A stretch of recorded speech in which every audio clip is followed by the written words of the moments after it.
Welcome to Behind the Paranormal with Paul and Ben Eno. How do people deal with a lifetime of PTSD from paranormal events? Why are some people negative about their abduction experiences and some positive? What does artificial intelligence know about the paranormal? Ooh, those are good questions, Ben.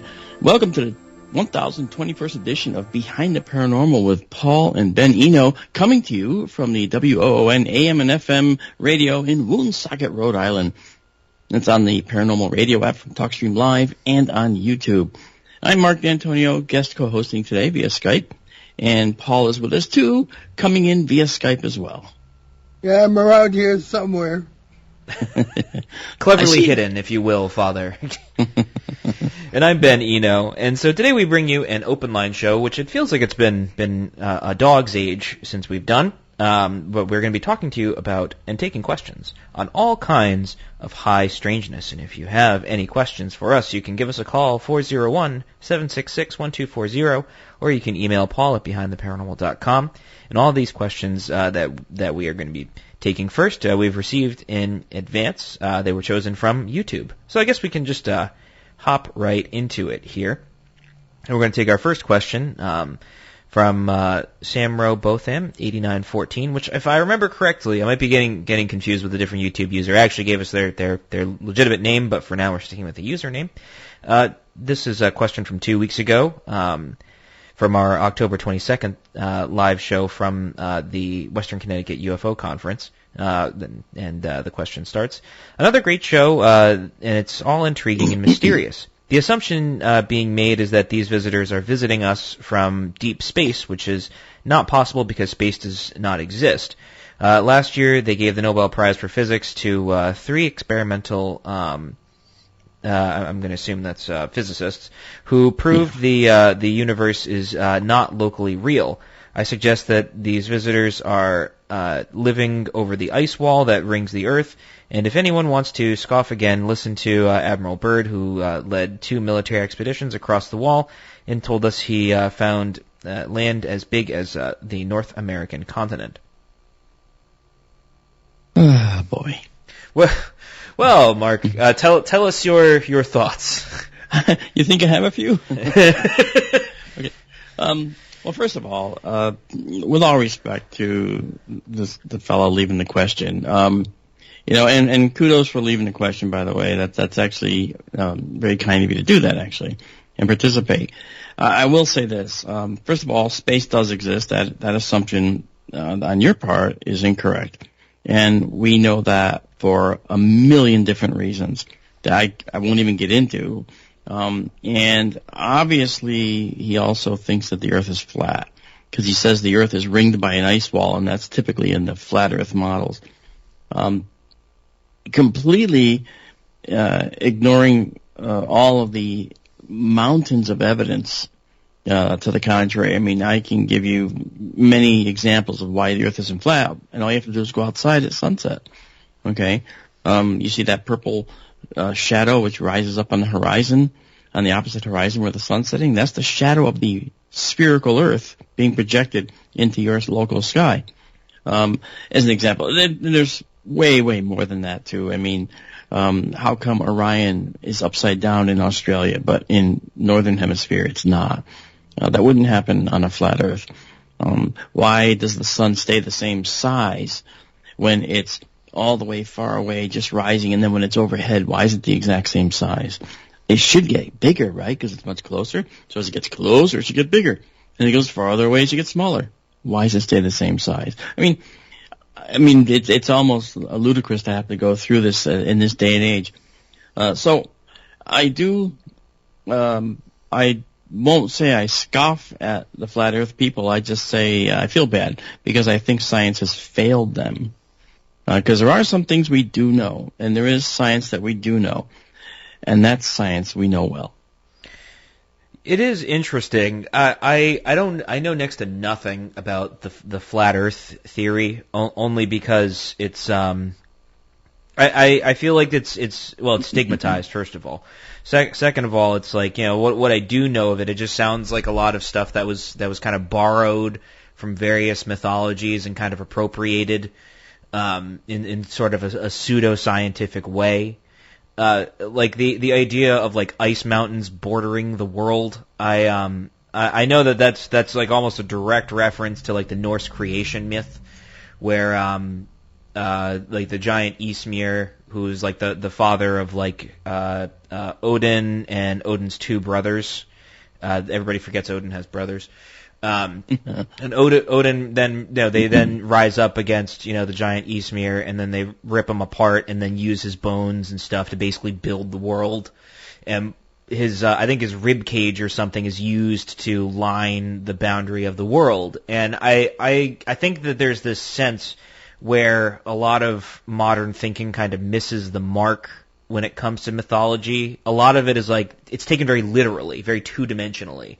Where it's like, well, these people were just stupid. They thought that, giants' bodies made mountains and blah, blah, blah, blah. And it's, they were just idiots. They were just finding fossils. And it's like, well, yes and no. They had this idea of symbology, essentially. The way that they viewed the world was very fluid. Not like, X, Y, and Z. It's like, I brought up this point many times before. The Canadian philosopher Charles Taylor has this very, very succinct view of how we view ourselves, and it's he basically distills it down to two sort of versions of the self. There's the pre-modern self, which is the porous self, sort of, the border between yourself and the world around you is very fluid. There's a lot of give and take, and you're sort of where the boundary between yourself and the world is you can't very easily define it. But then you have the buffered self, which is the modern view of the world, in which, there's this wall between you and the world around you where you can step back and analyze the world, and there's this buffer between you and the world around you. And this idea that, they were idiots and they just didn't know anything, and aliens came down and built everything. It's like, that does a tremendous disservice, because, you have these like ancient wonders of the world that were built by, how some people view them as almost like Neanderthals, when we know they weren't. It's like the Egyptians knew that the world was round. They proved that like right off the bat. Aristotle was the one that was like, no, it's flat, and everyone forgets that too. But Aristotle aside, right? This idea that they were dummies and they knew what was up because they just had this very literal view of the world. It wasn't literal, right? These boundaries were sort of symbolic in a way that the symbol of the thing can also be the thing. But you lived in a concentric circle, right? You're in your little hut. Everybody has their huts around you. You build a little wall, and then on the outside of the wall is danger. It's danger. The monstrous is out there. The scary, wolves are out there. You have your food sources and such, and all these things are beyond this wall. So the wall is a perimeter to all that you know. Exactly. And beyond that is the big mystery. Exactly. And the danger, as you point out. Right. And these things are in which that it's a story in which we participate, and that's what mythology is. And so by assuming that it's like, they knew what was up there was a literal wall, it's like, well, no. It's like, there's layers and layers of symbolism we just miss as being modern people because we're not in that society, right? Example A, everybody knows the story of Exodus at this point, even if you're not, a Christian or a Judeo-Christian or whatever. Moses goes to the Red Sea, he parts the Red Sea, and then he leaves, and everyone's like, okay, cool, well, he just saved a bunch of people. And it's like, no, there's a deeper meaning to it, because the Red Sea is a mistranslation. What it should say is the Reed Sea, or the Great Green of the East, as the Egyptians called it, which was essentially the Egyptian version of the river Styx. And it adds a different dimension to it. It's like, okay, so essentially what he's doing is he's defying, Egyptian death and crossing the sea without having to actually cross it. And it adds this different dimension to the story. And there's a lot of context we just miss in this. And I believe, stuff like the flat Earth theory and all that is missing a lot of context. You kind of just take little bits and pieces of it, and then you say, I don't really want the rest. And it's like, and I don't really understand the point of it either, because what do you prove? You know, they're lying to us, and it's like, okay. So science around the world and people around the world for centuries have been lying to us. That it breaks down very quickly. You know, when Admiral Byrd said that there was a continent the size of North America, he was not incorrect. It is. Antarctica is massive. It's the biggest continent on the planet. So yes, there is a continent the size of North America, but he didn't cross a wall to get to it. That's sort of the myth mixed into the fantasy and then the reality, right?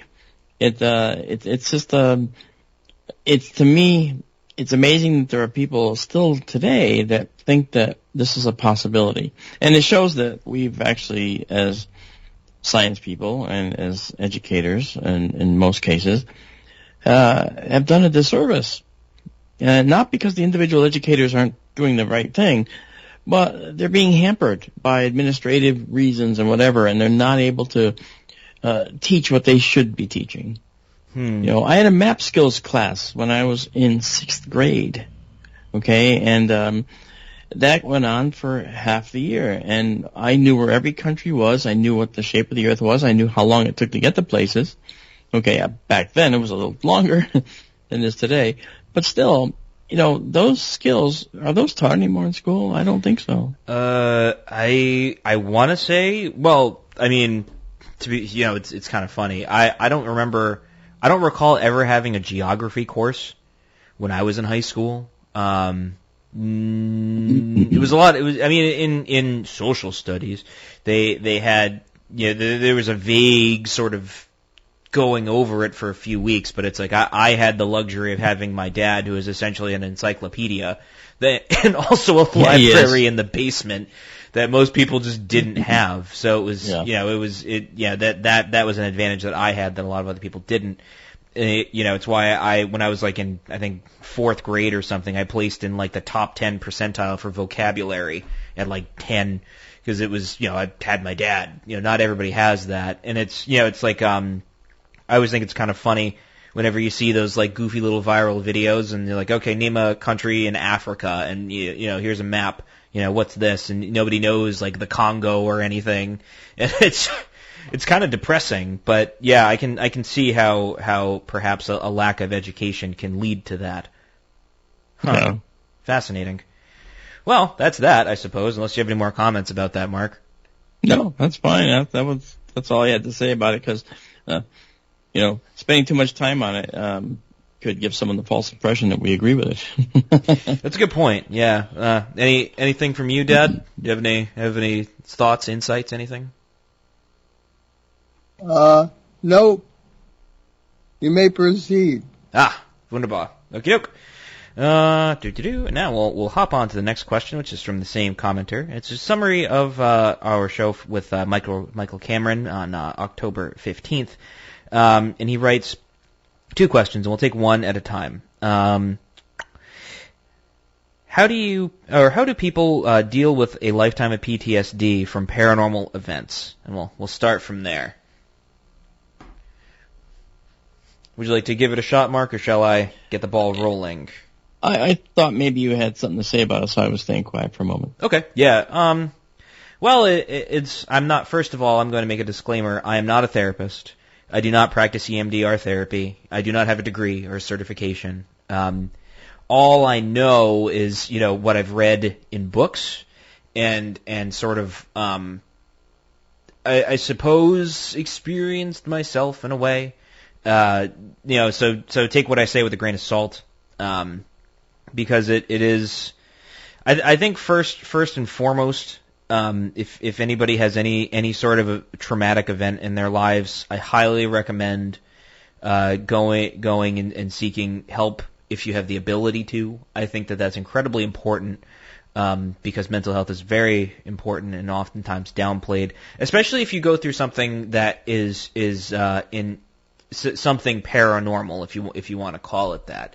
You know, there's all sorts of support groups out there. I'm thinking like, I want to say, you know, anything that's put on. I'm trying to remember the group that Kathleen Martin works with. Is it free? That's MUFON, the Mutual UFO Network. She used to be in charge of the abduction group there. That's and, what it was. There's other people as well now that have taken the lead with her under her tutelage, and it's actually a very good place to go. And the reason I let you go first there, Ben, was because I've had such an experience. So it was such a terrifying experience that I basically had to move out of the old house. Right, so I had to leave that environment entirely. And it was a thing that was shoved up my sinus. I'm a science guy. This stuff doesn't happen to me, right? So what happens when it does? Where does science go in the face of the unexplained? That's a lecture that I do. I mean, it's based on that kind of thing. So there are people that are dealing with events that they don't know how to deal with. I've seen it in the UFO world. People that see UFOs but are told they can't talk about them. It destroys their lives. Oh yeah, no, I wholeheartedly agree, and I mean we've seen it day in and day out with colleagues and experiencers, etc. And I think I'm a big proponent in trying to get help and deal with it in the best way you can and learn coping skills and process, because it's important. Trying to shove it way deep down and possibly develop unhealthy coping skills is not the way to deal with it. It just makes things worse. A very smart man once told me that stress is stress no matter how you cut it, and it's always going to come out. It'll come out in ways you don't expect, and it'll happen, and it can really mess with you. So it is really tough to deal with in that way. But there are definitely lots and lots of programs out there, to be able to express and be around people who have experienced it as well.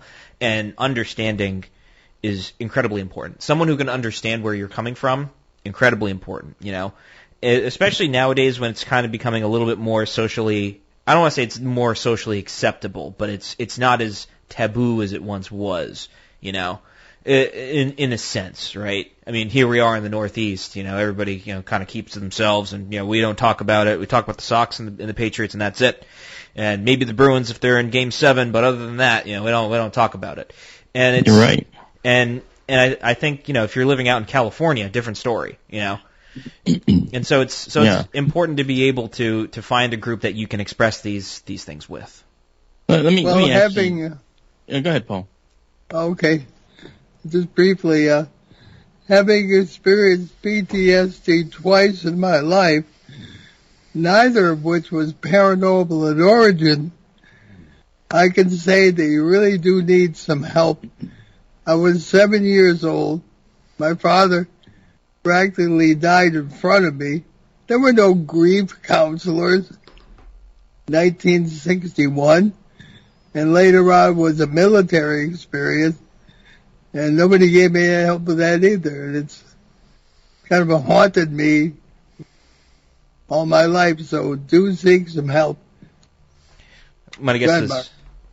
yes. After you, Mark, and then we can hop into the next portion of the question. Oh, sure. The one thing I wanted to mention, too, right on the heels of what you and your dad basically just said, you talked about the Northeast being kind of closed up and not willing to open up and talk about things, and you're absolutely right.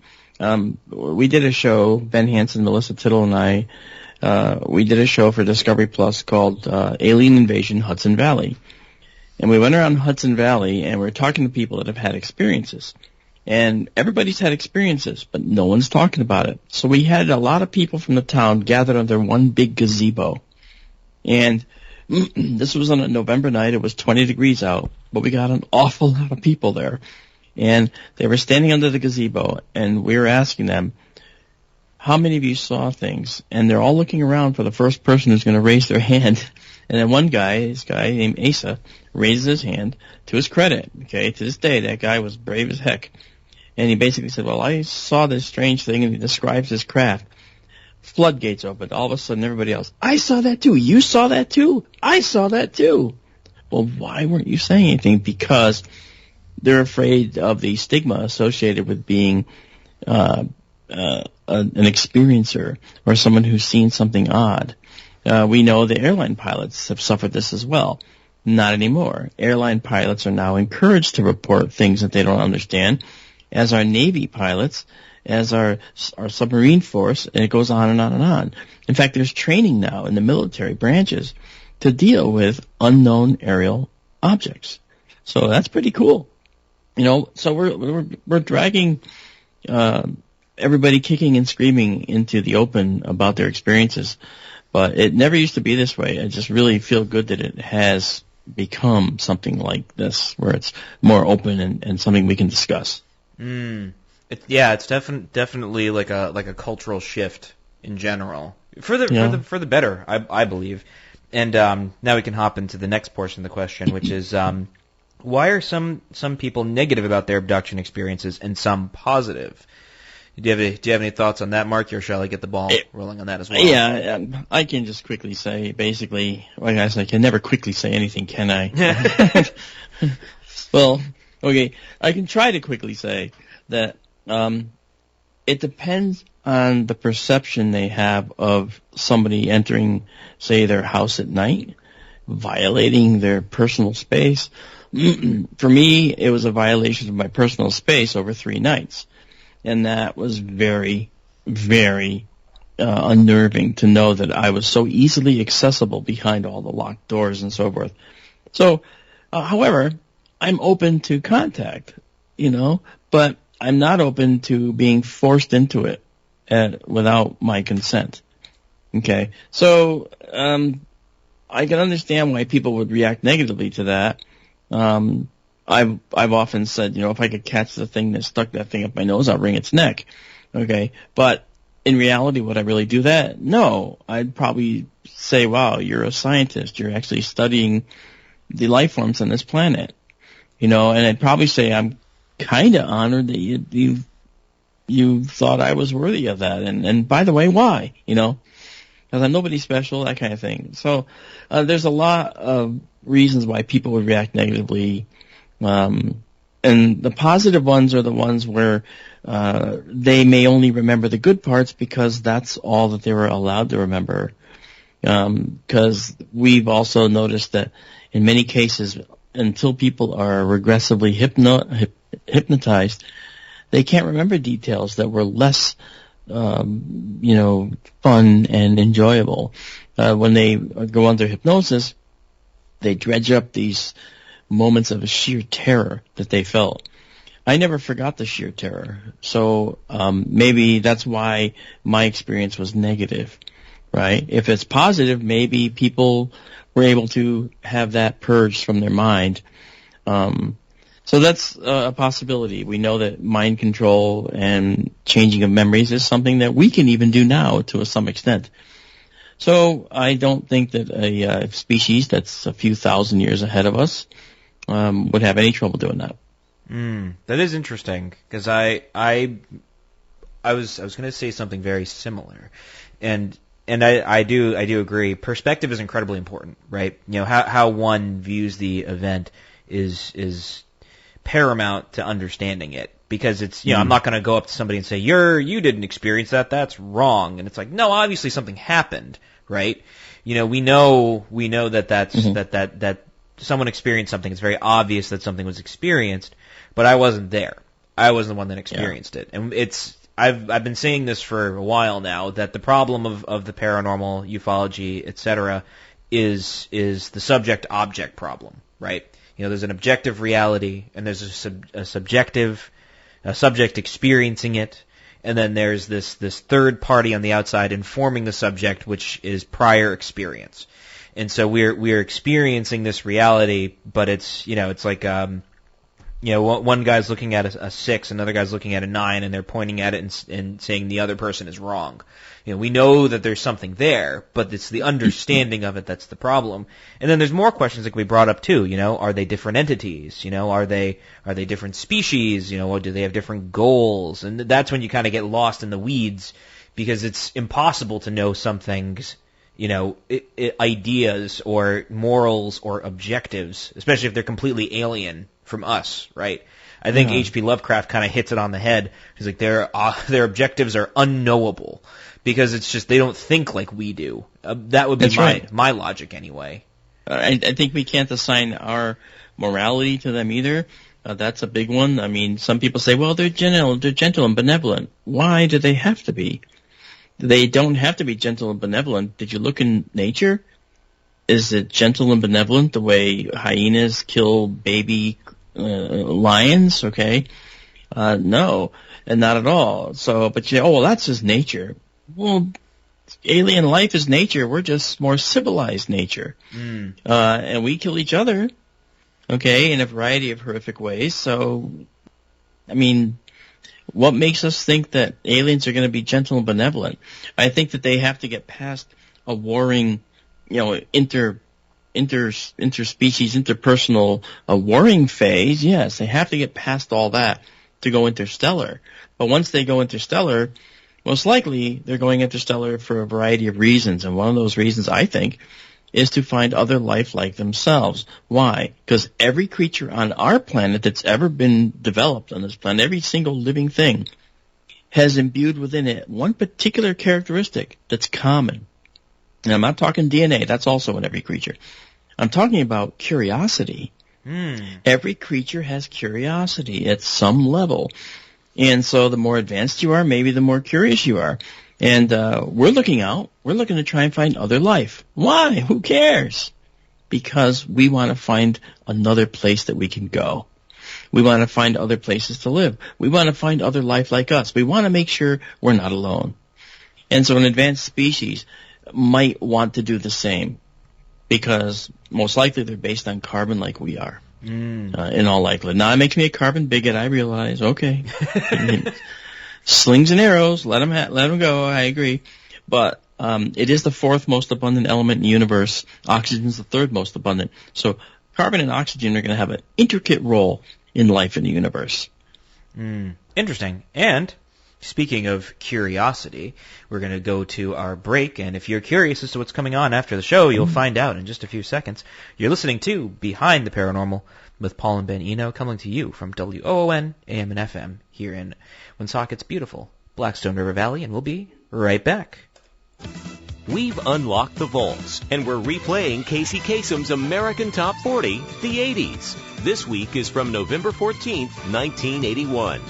That's when Billy Joel said goodbye to Hollywood. Barry Manilow sang the old songs. Olivia Newton-John wanted to get physical. And Foreigner was waiting for a girl like you. You'll hear those songs, all the top 40 hits, and the long-distance dedications from November 14th, 1981, right here on Casey Kasem's American Top 40, the 80s. You can depend on us for public service, ON Radio. Welcome back to Behind the Paranormal with Paul and Ben Eno, with our special guest co-host, Mark D'Antonio, the man, the myth, the legend. And we're taking listener questions and talking about all sorts of fascinating things. And now we were talking about the ethics and morality of extraterrestrials. So if you're not riveted by that, I don't know what else we can do for you. But I guess we can hop into the next one, which I guess this kind of goes along the same lines. This is we're going to skip by a couple of the YouTube questions here. We're going to go to one from Facebook, because I think this is a perfect segue into what we're talking about, which is from Claire. And the question asked is, do you believe that ETs have prevented nuclear first strikes even recently? The fact that UFOs have been seen at weapon storage areas and the weapons were found deactivated has to mean something. What do you think, Mark?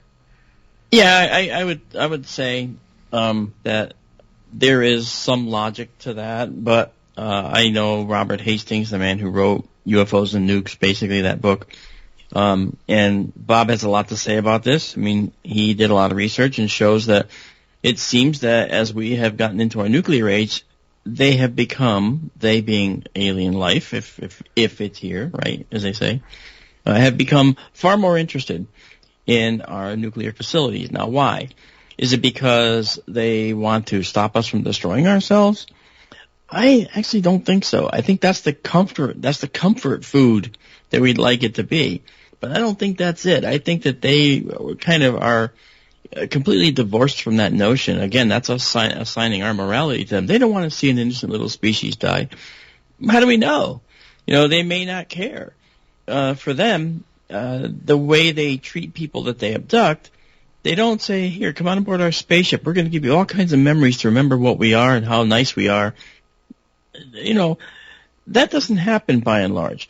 So usually it's surreptitious. They figure out ways to tag us and ways to study us, like we tag elk in the Yukon. We put big radio collars around their neck, right? Well, I think that Phil would notice a big collar around his neck when he comes back from being passed out on the front lawn, you know, and looks, what's that? Any pizza left? I mean, you know, we're going to notice. We're going to notice these things. So they do more surreptitious means, and it looks like they can wipe our memory, just like anesthesia does. If you've ever had some anesthesia, general anesthesia, you forget the minutes before you go under. You can't remember those moments, you know, and that's because the anesthesia wipes your memory. It's a not a designed artifact of general anesthesia. It just happens. Okay. I struggled to remember some of the times I was on general anesthesia, trying to remember what happened. I was told I was talking to the doctors. We had conversations, and then I went under. I don't remember that, you know. But would I remember it under hypnosis? Who knows? But the thing is, okay, an alien life form here would probably be divorced from trying to meddle in our affairs, because that's not important to them. I think what's important is understanding us, because they found a carbon-based life form that's probably like themselves. We don't look very much alike. We might both walk on two legs, because that is a naturally selected path on our planet that led to more intelligence than less intelligence. So perhaps that is something that is the only connection we have. I don't think they've stopped anything, because I think they just observe, and they're immune to whatever we might do. Yeah, what do you think of that? Yeah, well, now the gears are turning here, Mark. I imagine. Well, I don't know. I wonder if we always talk about the idea of, you know, technologically advanced versus morally and spiritually advanced. But then, you know, if we're dealing with something that's completely alien, you know, which in this case we are, then there would be no sort of reference point that we could use to understand other than our very limited experiences with it, right? And you know what? A lot of people criticize me for saying right all the time, so I apologize for those who have criticized me in the past for that. It's a bad habit. Right. Exactly. There we go. Now I'll find a different synonym for it. So the idea, I guess, that would need to be explored is, you know, what limited interactions have we had that would give us the impression that, you know, these entities are benevolent. And you know, I suppose seeing a craft that comes down around a nuclear site and then disables the nuke, you know, your first thought would be, well, one, terror, like, oh my gosh, someone can actually do that. That's horrifying. Then the other thought, you know, if you're hippy dippy and, you know, you're all anti-nuclear weapon or whatever, which I'm all for personally, would be, oh cool, they're on our side. And or if you happen to be an enemy of the state and you see that happen, you say, cool, they're on our side. And it's it's seeing these things happen, it makes one wonder, you know, it's that same subject object problem, right? We know something happened, there's an objective reality there that something happened. A craft was seen, nuclear device was disabled, you know. We know, quote unquote, know. We've heard these anecdotes. There's reports of it, you know. But what do we do with that data? How do we interpret it? And you know, you can kind of go a couple of ways with that. One being oh cool, they're benevolent. Oh cool, they're enemies of the state. Oh cool, they're our allies. You know, the enemy, my enemy is my friend. You know, but there's a whole gambit of reasons why, but they're human reasons. And you could also say, or they disabled them not on purpose, but by the nature of the way they travel, the radiation that their ships may give off may have disabled them automatically, or they shut them down because the armed nature of the weaponry kind of made them think that, well, wait a minute, something's going to happen here that may not be good. Let's just shut that down so we can do our study. In other words, they might have done it entirely to benefit themselves, not us, not anyone. They may not even know what they're stepping into. Because how would anyone know what the geopolitical landscape looks like just by visiting our planet? We assign this sometimes we, not you, meaning people generally assign this vast intelligence to alien life. Like they know everything. No, they don't. They're not what we would call a god. They are fallible beings that come from another location, very likely, and when they're here, they're carrying out their mission, they're doing their thing, and if we get in the way, they shut us off, or they turn off our weapons so they can continue their business, perhaps. So I don't think that it may be not a conscious thing, but on their part, but an intentional thing, perhaps, if necessary, to finish their research or do their research. It could be a consequence of their propulsion or lack of. So there's a whole bunch of reasons why it could be, just like you say. There's a plethora of reasons that this could be happening. But to assign a human emotion to it, like, oh, they want to protect us, that's really a too early to tell thing. You said the operative word there, Mark, the secret word, if you will, which was God. Lowercase g gods. I have this working theory that I have no way to prove, but it's a fun little game theory that the paranormal in general, anything supernatural, right, or unknown science is like the mythology of the modern world, and it's this sort of fun fringe thing that is sort of like, oh, we're in a very we can live very boring lives, but if you're getting up every day, you just go do your 9 to 5, you come home, you eat dinner, you go to bed, you do it all over again. There's no sacred, there's no fun sort of, I don't want to say the word spiritual because it's not really the right word. There's no story to be a part of, right? So you have conspiracy theories, and you have aliens, and you have ghosts, and you have all these things, and it's like, wow, this adds so much meaning to my life. That adds some sort of depth, and it's this thing that's like, okay, we know that there's something supernatural out there. There's something extra. There's something above us. And perhaps it's aliens coming down and helping us, or, the ghost of my grandma coming to say hi and make me a cup of tea or something, or whatever. And it's this thing that is a part of daily life that people talk about sometimes. They'll be sitting around, you're having a beer or you're at dinner with people, and you say that weird thing that happened to you, and everybody gets really interested, and you get really into it. And it's this sort of portion of the modern world where is that little bit of sacredness that's still left, but it's this like anomaly that you could probably explain with science, maybe, but there's still that little bit of mystery left in it. And I think that this idea right here is sort of like a hyperbole of it, right? That it's like, okay, well, they're here to help us, they're here to save us. It's a hyperbolic version of there's something a little bit beyond us every day in this very boring, flat, two-dimensional world that we built for ourselves. And it's that two-dimensional sort of Hegelian nightmare that we live in, where everything can be explained, everything is there, that little bit of mystery is still there, and we crave it, we need it.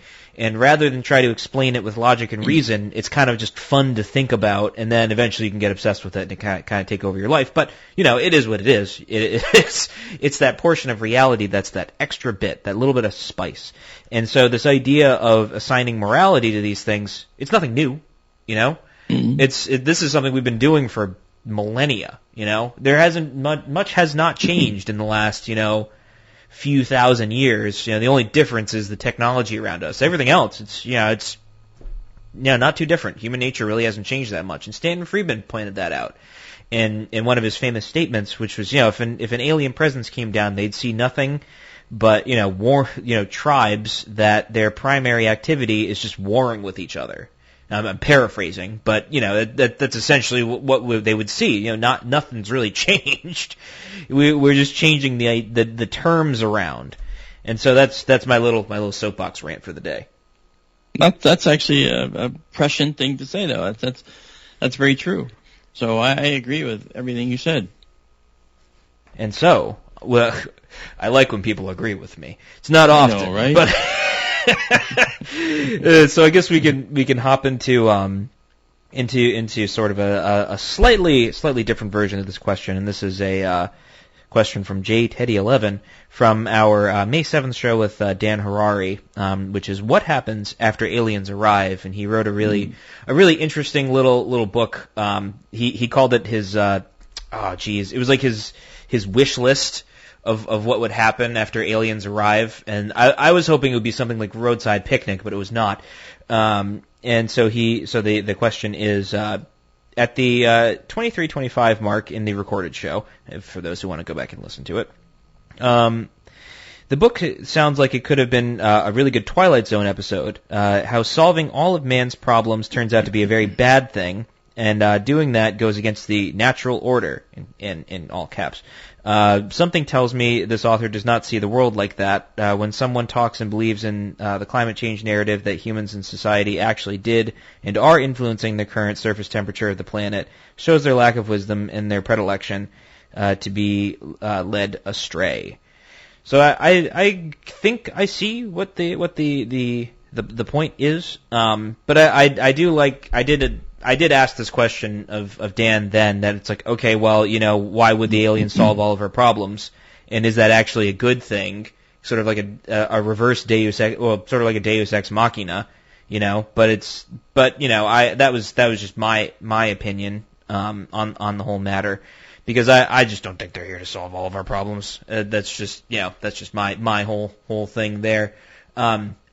I also think it's interesting because in Dan's book he talks, the basic story is this if I butcher it, Dad, just let me know, because I'm trying very hard to remember that essentially the story is this guy, he's led a miserable life, and he's like about to, like, commit suicide, and these aliens save him, and they're like, all right, you're going to be our ambassador to Earth.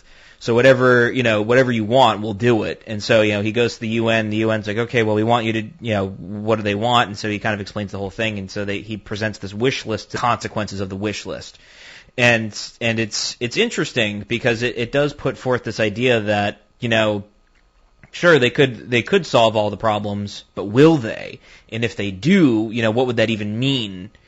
Yeah, because then, honestly, I think more problems would just pop up in their place, because that's kind of what's happening with us now. We're trying to, solve all these issues on our planet, and it just ends up making things worse in most cases, or has unintended side effects. I agree with that.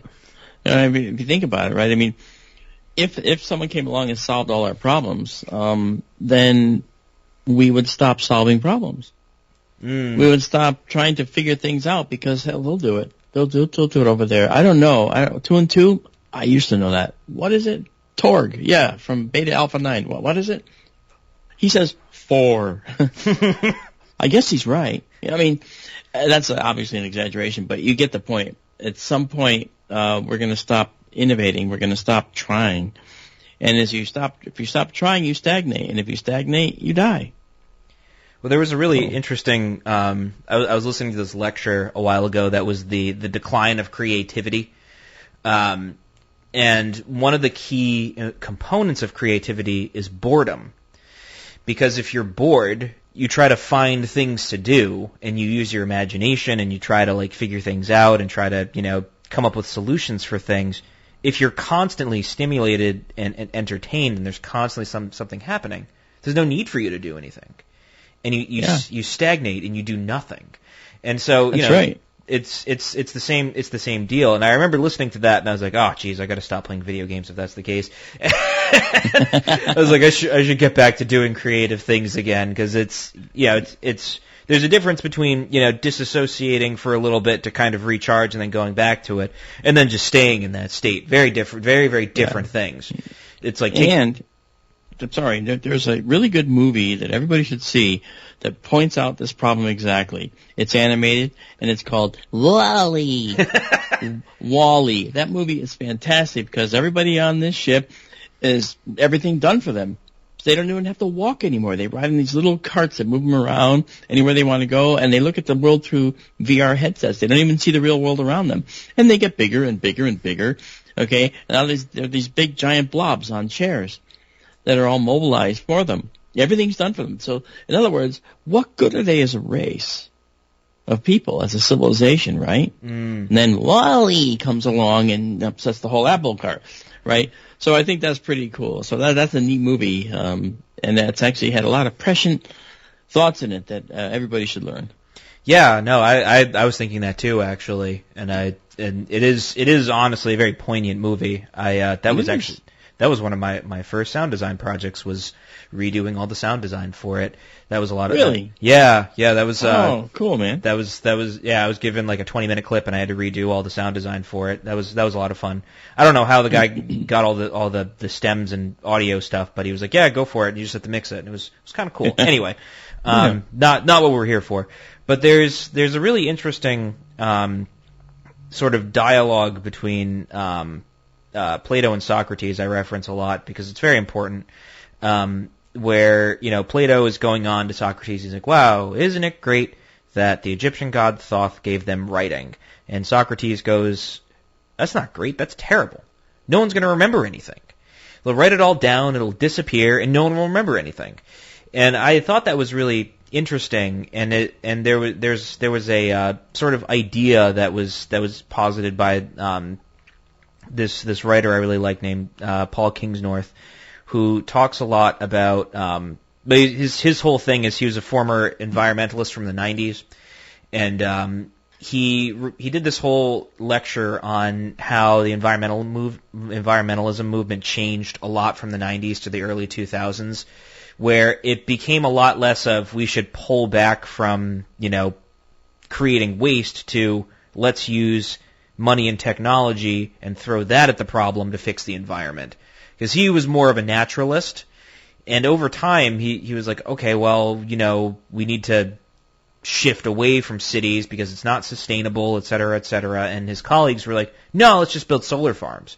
And he's like, we have this company lined up and blah, blah, blah, blah. He's like, it turned from, wanting, a holistic change to, throwing money at problems. It doesn't actually fix anything. If you look at, He's like, it makes an impact, but but the difference is very stark. It's using these sort of human-made elements to try and fix the things we broke, rather than dealing with the actual problem. And I thought that was really interesting because it's that same idea, that the idea of using technology to augment oneself, right? Because essentially we're all already cyborgs anyway. I have augmented vision with glasses. I'm using, technology to speak to you people in a way. In a sense, we're all already cyborgs, even if, whether we like to admit it or not. But now you can feel cool about yourself because you're like, okay, I have augmented vision. And it's like, well, I have contacts. Or I have glasses. And it's like, I have enhanced vision. I can see things. And it's like, yeah, well, I'm blind as a bat without them.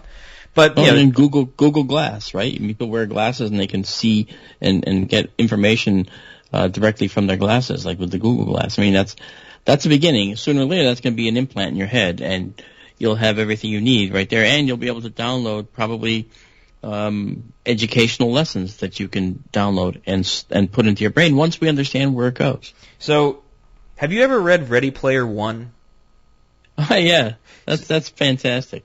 It is. I do like it. The sequel is not that great, but the first one was really interesting. And I was listening to something about that, and it was some podcast I listened to a while ago with this woman named Dr. Paula Boddington. She does the ethics of artificial intelligence. It's very interesting stuff.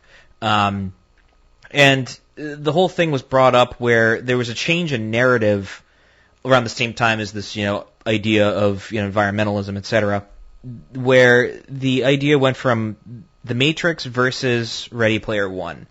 The Matrix, in which you escape to reality, and destroy it, and then Ready Player One positing the idea, which if those of you who've never read it or seen the movie, don't watch the movie, the book's much better, where, essentially they're in this dystopian future, and they all interact with each other via this, like, sort of, I guess the best, now there is literally a metaverse in which people can do this, but it's like it's like a virtual reality world in which, people go to work, they go to school, they do all these things, but their real lives, they're living in, like, trailer parks and stuff, and it's very depressing. But the end of the book essentially is, okay, well, instead of escaping the Matrix and turning everything off, it's about who controls it. And it's two very stark ideas in how one deals with this version of reality, right? Instead of, okay, well, let's just get rid of it and live real lives, a la the Matrix. It depends on who's in charge of it, a la Ready Player One. And it's those two very stark realities that are presented, and you kind of have to pick the pill, right? Is it who controls it, who's the most benevolent, which, anybody who's given a lot of power, that's very, it's very hard to maintain one's ability to be humble versus getting rid of all of it.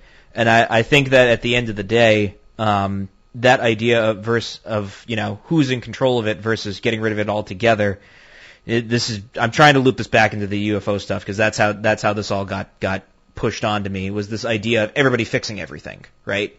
If we could just fix everything, if the right person's in charge, and if that person's really good, it's, that's it. That's, we don't need to change the system at all. We just need somebody to fix all of our problems. It's like, no, that's probably not the case.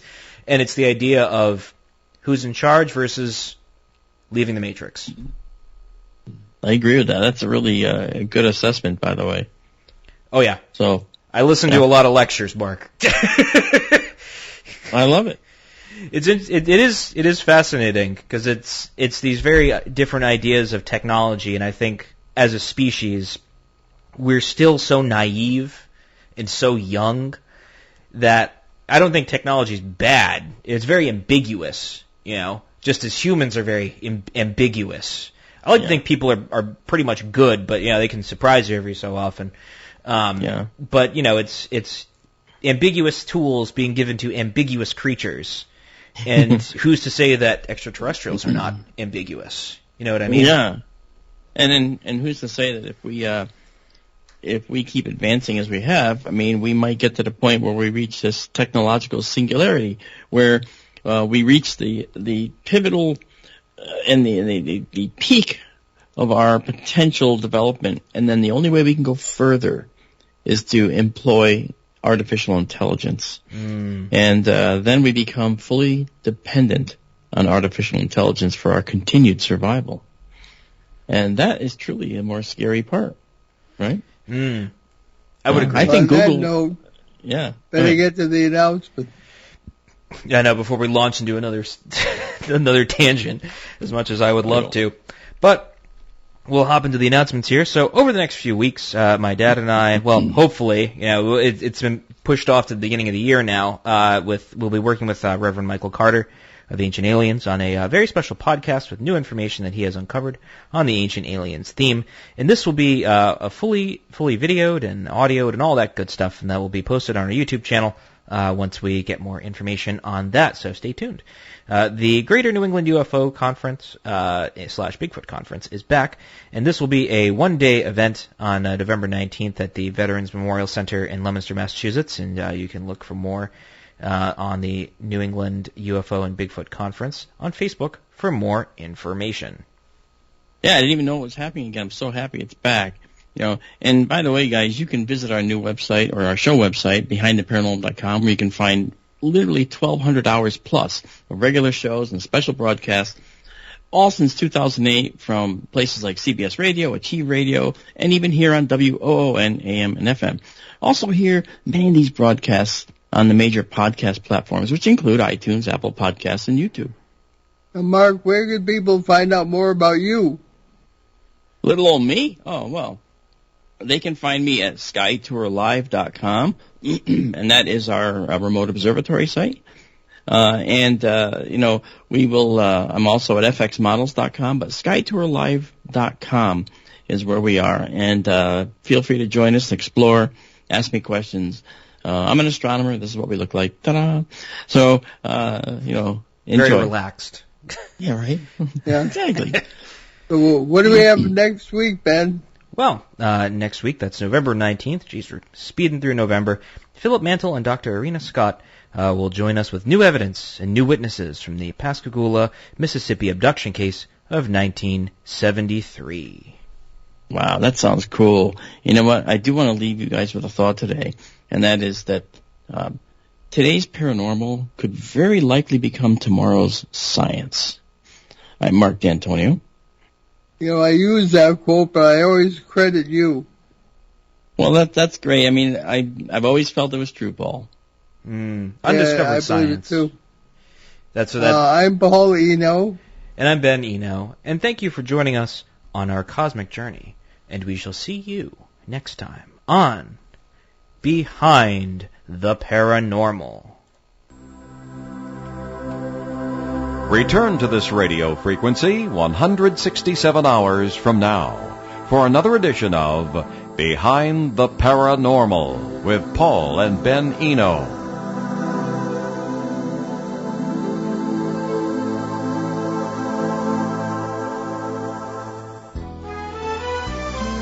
Blackstone Valley's ON Radio.